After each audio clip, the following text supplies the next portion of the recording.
Hello दोस्तों, स्वागत है आपका आप ही के यूट्यूब चैनल पर। तो दोस्तों, आज एक मेन मुद्दे पर बात करने के लिए आज मैंने लेक्चर लिया है, तो चलिए स्टार्ट करते हैं। देखिए, आपके डिमांड पर ही मैंने एक ऑनलाइन सर्वे के लिए डाला था, क्या एचपीएससी भर्ती कंप्यूटर साइंस भर्ती कंप्लीट होगी। देखिए, मैंने एक क्वेश्चन किया था आप लोगों से, क्या एचपीएससी पीजीटी कंप्यूटर साइंस भर्ती कंप्लीट होगी।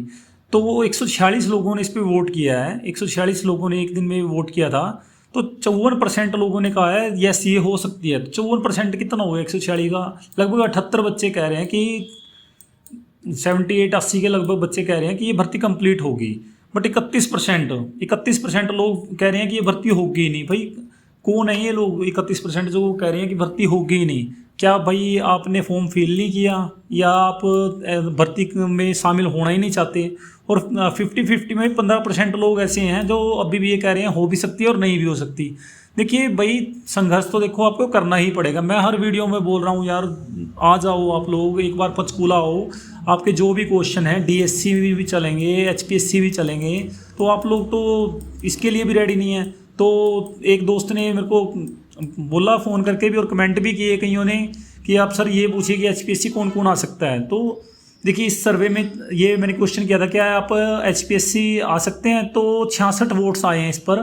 तो 62% लोगों ने तो ये कहा है कि हम आ सकते हैं, बट 38% लोग कहते हैं कि हम आ ही नहीं सकते। अरे भाई देखो, आपने एग्ज़ाम देने भी तो आओगे, एग्ज़ाम आपका कहीं पे भी आ जाए, आपके चाहे पंचकूला में, मोस्टली पंचकूला में होना एग्ज़ाम। लास्ट जब एडमिट कार्ड आए थे तब भी पंचकूला के अंदर ही आए थे। आप लोग एग्ज़ाम देने के लिए तो आ सकते हो, बट भर्ती में अगर कोई दिक्कत आ रही है या कोई इशू क्रिएट हो रहा है तो आप बिल्कुल नहीं आ सकते। भाई देखो, ये आपके सामने ही मैंने जो सर्वे किया था उसका रिजल्ट मैंने तो दिखा दिया आपको। 38% लोग तो कह रहे हैं हम आ ही नहीं सकते। भाई अब क्या कह सकते हैं, जिसका दिल ही नहीं कर रहा भर्ती कंप्लीट करवाने का, उसके लिए तो हम कुछ भी नहीं कर सकते। तो दोस्तों, अभी भी मौका है। मैं तो अभी भी यही कहूँगा, एक बार पंचकूला आइए, कभी भी दिन डिसाइड कर लीजिए। ये जो 38% लोग हैं ना जो कह रहे हैं कि मैं नहीं आ सकता, भाई देखो एग्ज़ाम में सब आप सबसे आगे आने के लिए तैयार हो जाओगे कि भाई मेरे को ही लो आप भर्ती में। बट आप यहाँ पर संघर्ष नहीं करना चाहते। क्यों नहीं करना चाहते भाई? कुछ तो रीज़न होगा इस चीज़ का। तो भाई देखो, ज़रूरी है ये, एक बार आप आ जाओ पंचकूला। एचपीएससी डीएससी जो ये इशू क्रिएट किया हुआ है इन्होंने, कुछ भी नहीं है ये। एक दिन अपनी स्ट्रेंथ दिखा दो और पता लग जाएगा इन सबको कि हमारे में एक का है।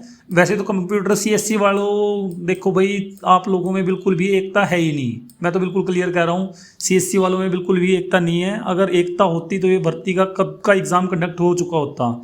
आप चाहते नहीं एग्ज़ाम कंडक्ट हो। पहली बात तो कुछ कैंडिडेट ये सोच रहे हैं कि सरकार चेंज हो जाएगी, उसके बाद नेक्स्ट सरकार आएगी, हम उसमें ऐसे ही लग जाएंगे। तो ऐसा तो देखो अब होगा नहीं, क्योंकि जो रूल्स बन जाते हैं उसके बाद ऐसा नहीं होता। अब एग्ज़ाम बेस पर ही होगी भर्ती, एग्ज़ाम बेस पर ही होगी। जिसकी भाई देखो सरकार में, अगली सरकार में है थोड़ी बहुत जैक, वो अगर ये सोच रहा है कि अभी मैंने रोकनी है भर्ती, जो केस कर रहे हैं ना कैंडिडेट, वो यही सोच के कर रहे हैं कि नेक्स्ट सरकार आएगी और हमारा सिलेक्शन ऐसे ही हो जाएगा, हमें पेपर भी देने की ज़रूरत नहीं होगी।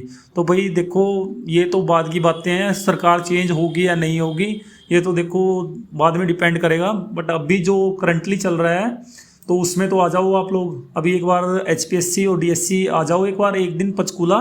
मैं तो आपसे रिक्वेस्ट कर सकता हूँ, अगर आ सकते हैं तो ज़रूर आइए। Thank you so much.